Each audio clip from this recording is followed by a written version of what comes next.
Southwest Light Rail Transit, a proposed extension of the Metro Green Line, will serve Minneapolis, St. Louis Park, Hopkins, Minnetonka, and Eden Prairie.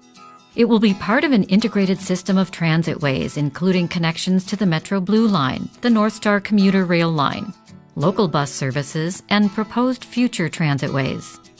The 15 new stations along the 14.5-mile line will provide access to nearly 200,000 existing jobs and other services and destinations, and attract new residential and commercial development.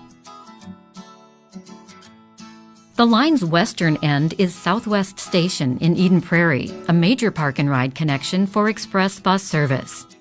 The existing park and ride will be expanded, and the passenger drop-off area will be reconfigured. Leaving the station, the line will travel east on a bridge parallel to and then over Prairie Center Drive, passing the site of a planned future station near the Eden Prairie Center shopping mall. Underground infrastructure for this deferred station will be constructed along with the rest of the Southwest LRT project, with the station platform and facilities added at a later date. The line will continue along Eden Road and Flying Cloud Drive, cross Technology Drive at grade, and pass over I-494 on a new bridge.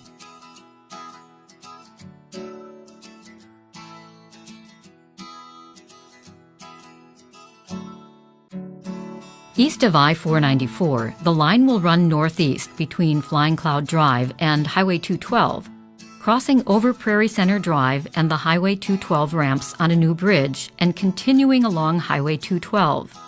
A new bridge will carry the light rail line over 9 Mile Creek and Flying Cloud Drive as it approaches the Golden Triangle area.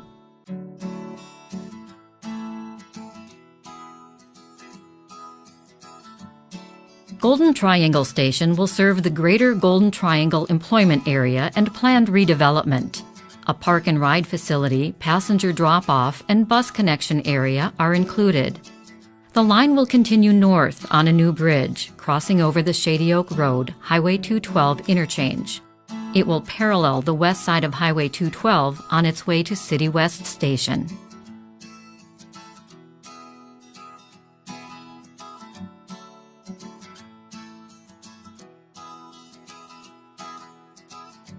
City West Station will provide access to the United Health Group's Optum campus and its 6,600 new employees. The station will include a park and ride facility and passenger drop-off area. From here, the line will pass under Highway 62 in a new tunnel and enter Minnetonka. It will proceed north along Yellow Circle Drive and Bren Road east to Opus Station. Plans for the project began in 2010 and construction is supposed to begin in 2017, continuing through 2021. Even though this project has been passed by lawmakers, it's had its fair share of controversy, of which most of it is regarding the $1.9 billion price tag. The Metropolitan Council gives an estimate of only about 6,500 new riders by 2040 as a result of this new line. If you do the math, that would equate to about $300,000 per rider. However, many lawmakers, as well as the Met Council, still believe it is worth the investment. I sat down with Eden Prairie Mayor Nancy Tyra-Lukens to discuss how this project will affect our community. How much will the city of Eden Prairie pay for the project?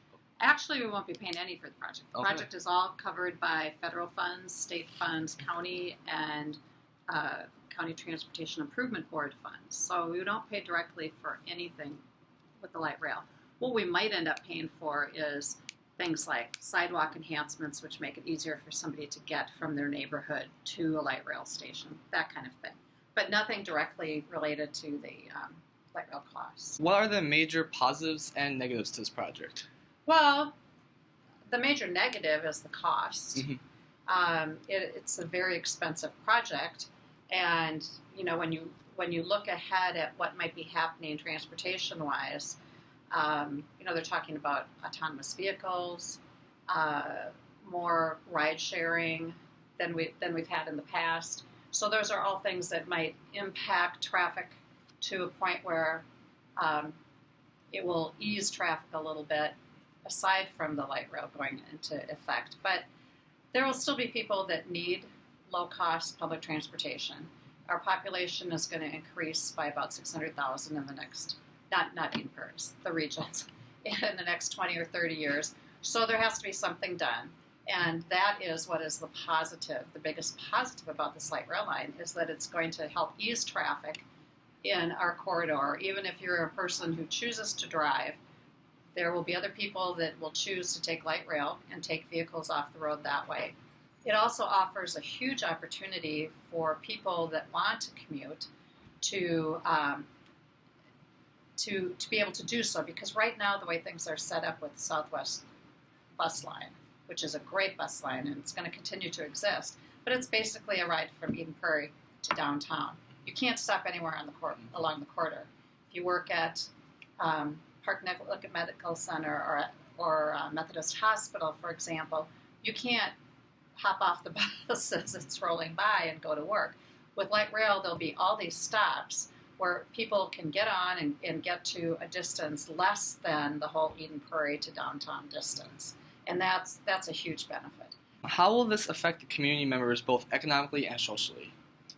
Well, I think I hit a little bit on the social aspect about how it gives people increased mobility, and we are seeing an aging population in Eden Prairie too, and people that are no longer able or interested in driving will now have an alternative to get where they need to go. And that has been a big problem in the past because it's expensive for seniors to have to get a cab to go to their medical appointment at Park Nicollet. Now here's an option that's public transportation that can get them quickly there.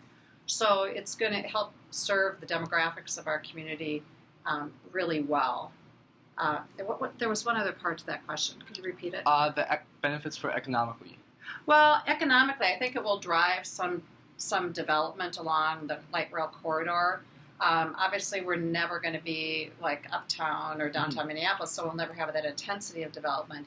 But it will make places like the Golden Triangle area, which is the business area, kind of up there across from Wooddale Church. That it's kind of a big island there.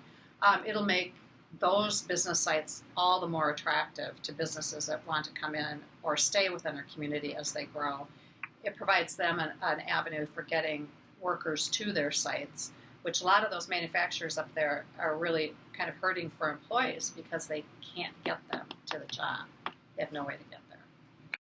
In conclusion, I can see why there is such a debate about this project, but I feel it is worth the price tag when you consider the fact that people will get a new method of affordable transportation in addition to increased ease to get downtown during major events.